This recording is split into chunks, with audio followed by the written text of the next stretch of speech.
నీ వరుడు త్వరగా రానయ్యున్నాడని సంగతి మర్చిపోయింది సంఘం. మనం ఎత్తబడాలని సంఘం మర్చిపోయింది.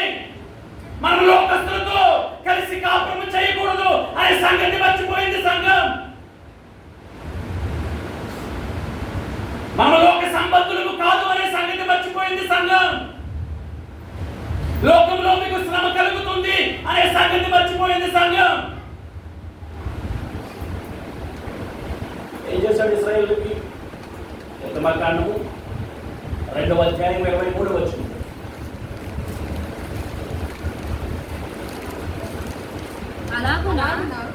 అనేక దినములు జరిగిన ఎన్ని దినాలు? 400 సంవత్సరాలు. 400 సంవత్సరాలు అయిపోయినాయి. 30 సంవత్సరాలు కూడా గతించిపోతున్నాయి. కానీ దేవుని చిత్తం ఏంటి?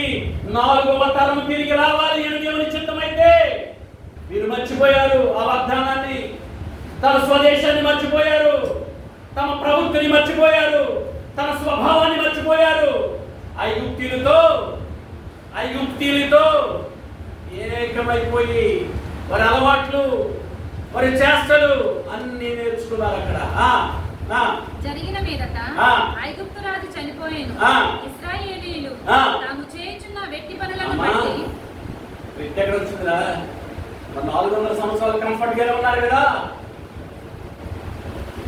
వాగ్దాన కాలం సమీపించినప్పుడు ఏమొస్తుందండి? శ్రమ. ఈ శ్రమను బట్టైనా సంఘం తెలుసుకోవలసింది, నా విడుదల కాలం సమీపించింది. ఆయన ఎలానై ఉన్నాడు, ఆయన కొరకు నేను ఆపేక్షించవలసిన దానై ఉన్నాను అనే సంగతిని మనం మర్చిపోకూడదు. అక్కడ పెట్టి తెలియని రాజు వచ్చాడు. తెలియని రాజు వచ్చి ఏం మోపుతున్నాడు? వారి మీద భారాన్ని మోపుతున్నాడు. వెట్టి పనులు చేయడానికి మోపుతుంటే అప్పుడు గుర్తొచ్చాడు దేవుడు వారికి. అప్పుడు గుర్తొచ్చింది వారి స్వదేశం వారికి. అప్పుడు గుర్తొచ్చాడు వారి పితరుల దేవుడైన అబ్రహాము. తాము చేయుచున్న వెట్టి పనులను గురించి నిట్టూర్పులు విడిచుచు.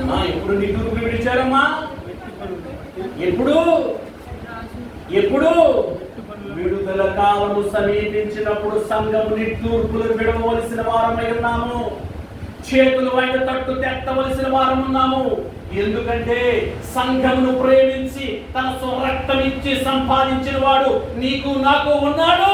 ఆధారమైన వాడు ఆయన నరుడు కాదు. వాగ్దానం చేసిన వాడు నమ్మదగిన దేవుడు. ఆయన వాగ్దానం చేసి వెళ్ళాడు మనకి, నేను మళ్ళా వస్తాను, ఇదిగో లోకంలో మీకు శ్రమ కలుగుతుందని వాగ్దానం చేశాడు. ఇంకా ఏం చెప్పాడు? ఇదిగో నేను లోక సంబంధిని కానట్టు వీరును లోక సంబంధులు కాదు. లోకంలో మీకు శ్రమ కలుగుతుంది, మీరు పరదేశులు, ఇంకా యాత్రికులు, ఈ దేశం మీది కాదు, మీ పౌరస్థితి పరలోకమనందు ఉన్నది అని స్పష్టత ఇచ్చేళ్ళాడు ఆయన. ఈ లోకంలో మనకి శ్రమ కలుగుతుంది అని చెప్పాడు. ఇదిగో మనమందరి చేత ద్వేషింపబడుతామని చెప్పాడు. ఉందా లేదా? చూపించవాలని సమయం సరిపోదు. మనం లోకంలో అందరి చేత సకల చెల్లుల చేత ఏమవుతాం? ద్వేషింపబడతాం. ఎందుకు కారణం? ఆయన కలిగి ఉన్నాం కాబట్టి. ఉందా లేదా? మత్తయి సువార్త అక్కడ చేయబెట్టుకోవడం మళ్ళీ అక్కడ పోతాం. మత్తయి సువార్త 24వ అధ్యాయం 9వ వచనం. త్వరగా మత్తయి సువార్త 24వ అధ్యాయం 9వ వచనం. ఎప్పుడు ఏ సందర్భంలో చెప్తున్నాడు ఈ మాటలు? ఏ సందర్భంలో చెప్తున్నాడు ఈ మాటలు? ఎవరితో చెప్తున్నాడు ఈ మాటలు? తన శిష్యులు వెళ్ళి అడిగారు. ఎక్కడ? ఆయన ఏకాంతముగా ఒలీవల కొండ మీద ఉన్నప్పుడు వీళ్ళు అడిగారు ఏమని? యుగ సమాప్తికి నీ రాకడకు సూచనలు ఏంటి అని అడిగితే ఆయన చెప్తున్న మాట, అంత్య దినములలో నీ విడుదలకు కారణమైన ఆ కాలంలో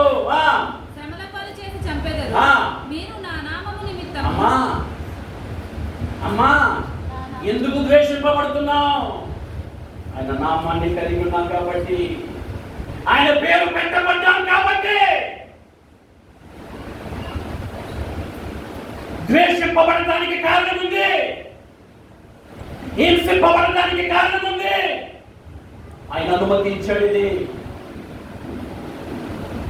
నా నామము నిమిత్తము సకల జనుల చేత ద్వేషింపబడుదురు. ఒక్కసారి కాదండి, చాలా సార్లు అని చెప్పాడు. యోహాను సువార్త 17వ అధ్యాయం 14వ వచనం. యోహాను సువార్త 17వ అధ్యాయం 14వ వచనం. కొంచెం బయలుచదు అమ్మా, కొంచెం బయలుచదురా. నేను లోక సంబంధిని కానట్టు చదవరా. ఇప్పుడు నేను నీ యొద్దకు వచ్చుచున్నాను, నా సంతోషము వారి యందు పరిపూర్ణమగునట్లు లోకమందు ఈ మాట చెప్పుచున్నాను. వారికి నీ వాక్యం ఇచ్చి ఉన్నాను. నేను లోక సంబంధిని కానట్టు. నీ దేవుడెవరు? నువ్వు సంపాదించుకున్నవాడెవరు? పైవాడు. లోక సంబంధి కాదు. మనము లోక సంబంధులము కాదు. మన లోక సంబంధులము కానప్పుడు లోకములో మనకేమి లేదు. హక్కులు లేవు. నువ్వు ప్రత్యేకింపబడ్డావు. లోకంలో నుంచి నిన్ను ప్రత్యేకపరుచుకున్నాడు ఆయన. ఎందుకని? ఆయన రాజ్యాన్ని నీకు ఇవ్వడానికి. నీకు ఒక రాజ్యం ఉంది, నీకు ఒక వేరుంది, నీకు పునాది ఉంది. నీ పక్షముగా వ్యాజ్యమాడేవాడున్నాడు నీ కొరకు, చింతించేవాడున్నాడు నీ కొరకు. ఏది మంచో ఏది చెడు తగిన కాలంలో నీకు అనుగ్రహించేవాడు నీ పక్షముగా ఉన్నాడు ఆయన. దేవునికి మహిమ కలుగును గాక. నేను లోక సంబంధిని కాదు, వీరును లోక సంబంధులు కాదు. కనుక ఎందుకు ద్వేషిస్తుంది? కారణం ఏంటి? నామము నిమిత్తము మనకు కలిగి ఉన్న దానిని బట్టి లోకం ద్వేషిస్తుంది మనల్ని. మీరు పై రూపాన్ని చూడొద్దు. పై రూపాన్ని, మనుషుల యొక్క పై రూపాన్ని చూడొద్దు. లోకములో ఉన్నవాడు వాడిలో ఉంటే మనలో ఉన్నవాడు గొప్పవాడు. లోకములో ఉన్నవాడు మనలో లేడు. ఆయనే పరిశుద్ధాత్ముడు మనలో ఉండి మనల్ని నడిపిస్తున్నవాడు. మనము కలిగి ఉన్నవాడు. ఆ కలిగి ఉన్న వారిని బట్టి మన మీద ద్వేషం, మన మీద పగ, హింస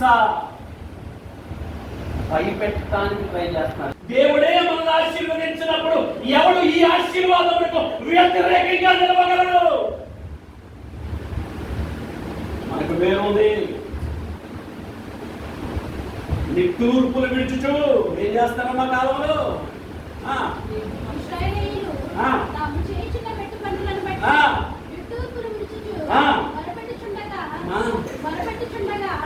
తమ వెట్టి పనులను బట్టి పెట్టిన మర దేవుని యొద్దకు చేరును. 400 సంవత్సరాల తర్వాత వారికి విడుదల కాలం. కానీ వారు ఆ విడుదల కాలాన్ని మర్చిపోయి కంఫర్ట్ జోన్, నాకు అన్ని కంఫర్ట్సే కావాలి. ఐగుప్తు దేశం బాగుంది, ఐగుప్తులో ఉన్న ఆహారం బాగుంది, ఐగుప్తులో ఉన్న కీరదోసకాయలు బాగున్నాయి, ఉల్లిగడ్డలు బాగున్నాయి, మాంసం బాగుంది, వస్త్రాలు బాగున్నాయి అని చెప్తున్నాడు. ఇది నీ దేశం కాదు. కొంతకాలమే నేను ఇక్కడ ఉంచాను, కొంతకాలమే నేను ఇక్కడ ఉంచాను. ఇదిగో పాలు తేనెలు ప్రవహించే దేశం నీది. ఆ దేశానికి నీ తండ్రి అయిన అబ్రహాంకి నేను వాగ్దానంగా చేశాను. ఆ దేశానికి మీరు వెళ్ళిపోవలసిన గడియ వచ్చింది. కాబట్టి ఆ వెట్టు పనులను బట్టి మూలుగులు వినడం ప్రారంభించారు. ఆ మూలుగులు విని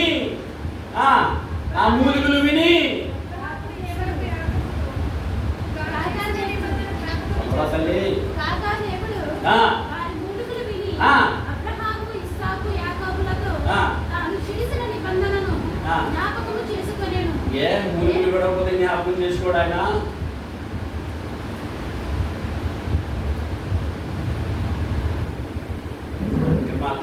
మనసులో ఆలోచన కలుగుతున్నారు,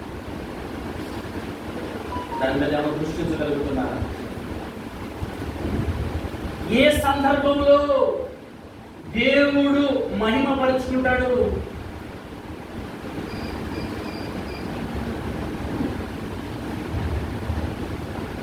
ఏది గుర్తు రావట్లేదు కదా, చదివిన బాగా కూడా గుర్తు రావట్లేదు. మేషక్ శద్రక్ అబేద్నెగో ఉన్నారు కదా. మా చదివారా చదవలేదా? ఉన్నారు కదా. వారి ద్వారా దేవుడు ఎలా మహిమపరుచుకున్నాడు తన నామాన్ని. ఎన్నింతలు ఆ యొక్క అగ్నిని రెట్టింపు చేశారు. ఎన్నింతలా? 2 ఇంతలా, 3 ఇంతలా, 4 ఇంతలా, ఎన్నింతలు అమ్మా చెప్పరా, గట్టి చెప్పరా. 7 ఇంతలు రెట్టింపు చేశారు. 7 ఇంతలు రెట్టింపు చేస్తే మేషక్ శద్రక్ అబేద్నెగోలు ఏమైనా కాలిపోయారా? ఆ 7 అంతల ద్వారా దేవుడు మహిమ తెలుసుకోలేదా? ఇదిగో నేనున్నాను, నేను యెహోవాను. నేనమ్మా, నేను యెహోవాను, నేను సర్వశక్తి కలిగిన దేవుడను అని మీ ద్వారా నిరూపించుకుంటాడు ఆయన. అర్థమవుతుందా? అది సృష్టాంతమే. కానీ దేవుడు నిన్న నేడు ఏకరీతిగా ఉన్నాడు. ఆయన స్వభావం అంతే. ఎందుకు మేషక్ శద్రక్ అబేద్నెగోలు ఆ అగ్ని గుండంలోకి వెళ్ళవలసి వచ్చింది? భక్తే కదా కదా, మరి భక్తేనా? మరి దానియేలు ఎందుకు ఆ యొక్క సింహపురంలోకి వెళ్ళవలసి వచ్చింది? ప్రార్థన జీవితమే కదా. ఇప్పుడు మనకు శ్రమ కలుగుతుందంటే దానికి గల కారణం ఏంటి? దేవుని బిడ్డలమనే కదండి. ఎక్కడ అడగాలి మనం? ఎక్కడ మోకాలు వెళ్ళాలి మనం? ఎక్కడ మోకాలు వెళ్తుంది సంఘం వెళ్ళి అని ఎలా భావించొద్దు, నన్ను క్షమించండి. నువ్వు లోక సంబంధిని కాదు అంటున్నాడు ఆయన. ఇప్పుడు ఇశ్రాయేలుకి మోషేను పంపించాడు ఆయన. మోషేను పంపించినప్పుడు ఫరో హృదయం ఎందుకు కఠినపరిచాడు? ఎందుకు ఇశ్రాయేలుని వెళ్ళనీయలేదు? నిర్గమకాండం 7వ అధ్యాయం 5వ వచనం చదవండి. నేను ఐగుప్తు మీద నా చెయ్యి చాపి ఇశ్రాయేలులను వారి మధ్య నుండి రప్పింపగానే నేను యెహోవానని మాట్లాడుకోండి. ఈ మాట్లాడుకోవాలి మీరు. ఐగుప్తీయులు తెలుసుకుందరని అంటే నేను యెహోవానని. యెహోవా ఎవరు? ఇప్పుడు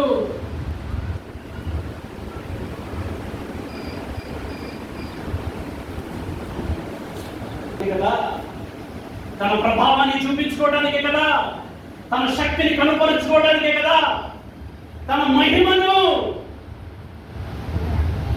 నా ద్వారా. ఇదిగో నేను నీ పక్షంగా ఉన్నాను. ఇదిగో సంఘాన్ని నా స్వరక్తం ఇచ్చి సంపాదించుకుని ఇదిగో వారి పక్షంగా యుద్ధము చేయబడు నేనే. నా పేరు యెహోవా. యెహోవా అంటే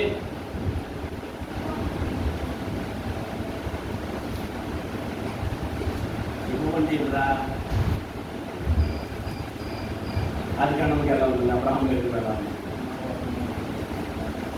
మాటగా చెప్పడం తల్లి. ఉన్నవాడు అనేవాడు అబ్రహాంకి ఎలా కలవచ్చుకున్నాడు ఆయన? 17వ అధ్యాయము మొదటి నుంచి 17వ అధ్యాయం మొదటి నుంచి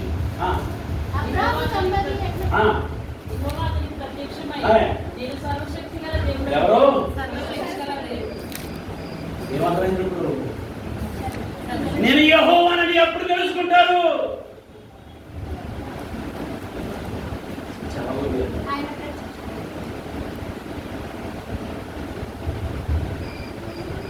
నా పని ఆజ్ఞలు అవుతాయి.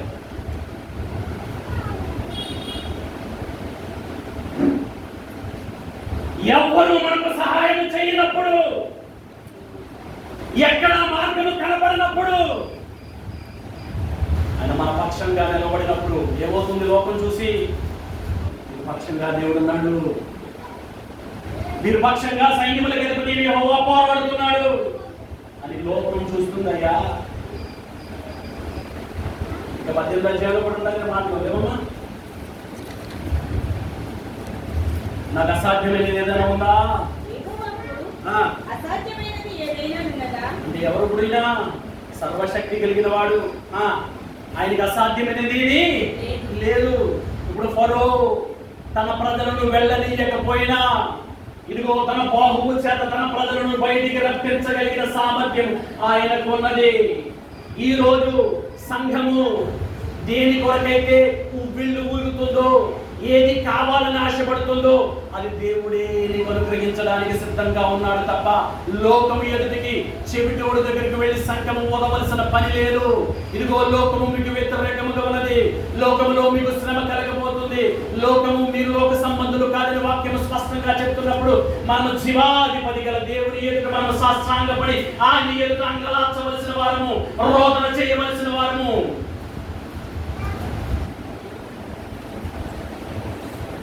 మనకి వేరుందండి. అంకురం అండి. మనం అంకురము చూడటానికి ఎలా ఉంది? చిన్నదిగా ఉంది. కానీ బిలాము అంటున్నాడు, భూతలాన్ని కప్పేసేవారు వీళ్ళు. భూతలం అంటే భూమి. ఇప్పుడు 6 లక్షల కాల్బలాన్ని గురించి మాట్లాడట్లేదు అక్కడ. 6 లక్షల కాల్బలాన్ని, భూమిని కప్పేసేవారు కాదు, సంఘం గురించి మాట్లాడుతున్నాడు ఆయన.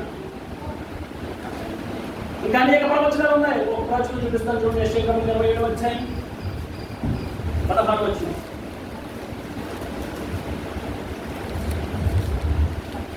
యెషయా 27వ అధ్యాయం 16వ వచనం. 6వ వచనం. సారీ. రాబోవు దినములలో యాకోబు వేరుపారును. రాబోవు దినములలో ఏ దినాలు? యాకోబు వేరు. యాకోబు వేరు పారాలంటే విత్తనం ఏమవ్వాలి? అంకురం ఎదగాలంటే విత్తనం చావాలి. ఇప్పుడు ఎంతమంది ఉన్నారు ఇక్కడ? అందరం చచ్చిపోవడమే కదండి. ఇప్పుడు అంకురం అంటే నూతన సృష్టి అండి ఇది. ఇప్పుడు మనం అందరం చచ్చినోడమే. అలాగంటే నా మీద బాధ కలుగుతుంది. ఇప్పుడు చచ్చిన వారమే మనం, పాపం విషయమై నూతనమైన వారము. ఈ నూతన సృష్టిలో ఏముందండి? దేవుని పోలికగా సృష్టింపబడిన నవీన స్వభావం కలిగిన వారము. ఇది నూతన సృష్టి. యాకోబు వేరు పారును, ఇశ్రాయేలు. ఇప్పుడు ఈ విత్తనం చేస్తే వచ్చేదేంటి? ఇశ్రాయేలు. మారు మనసు పొందిన వారు, ఆత్మీయమైన ఇశ్రాయేలీయులము, ఆయన కుమారులు, ఆయన సొత్తు. వారు భూలోకమును ఫలభరితముగా చేయుదురు. సంఘం ఏం చేస్తుందండి?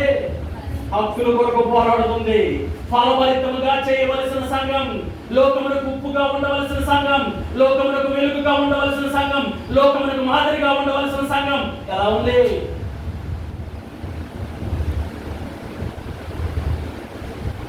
లోకాన్ని ఫలభరితము చేయడానికి, ఆయన మహిమకు కీర్తి కలగడానికి మనం నియమింపబడ్డాం. ఇది మర్చిపోవద్దు.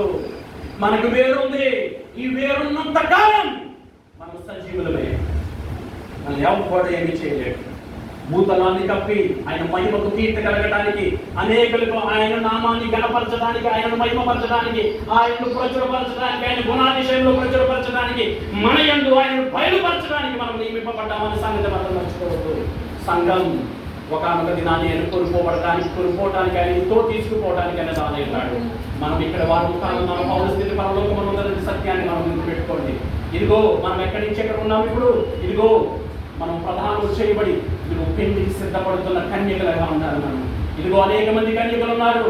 అందరూ ఆయన భార్యలు కాదు, అందరూ ఆయన ప్రకటన నిలవబడలేరు. ఇదిగో నిష్కలంకురాలకు పౌరము ఒకటే, శోధమిది ఒకటే. దేవుడు దీవెంచుగాక. విత్తబడిన వాక్యం మీలో కార్యసిద్ధి కలిగి చేయనుగాక. ఆమేన్.